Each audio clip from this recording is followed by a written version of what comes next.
Welcome to the Joy Holiday Channel. We are all about joy and happiness here, but we know the holidays can be difficult for some. We may get stressed out, overwhelmed, and some of us even struggle with depression. There are lots of reasons people have challenges over the holidays. You may be grieving the loss of a loved one, or just feel isolated. In this series, Healthy Holiday Brain, we hope to share some tasty recipes with you that nourish and potentially boost your brain's capacity for coping with the extra holiday stress. Remember to always make self-care part of your holiday rituals. Don't feel pressured to do too much. Start new traditions, walk in nature, or volunteer in your local community. All of these things can help you experience the joy the holidays can bring. If you feel more than just a little sad and are having difficulty coping, reach out.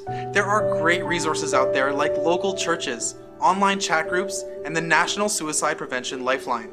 The Lifeline provides 24/7 free and confidential support for people in distress, prevention, and crisis resources for you or your loved ones.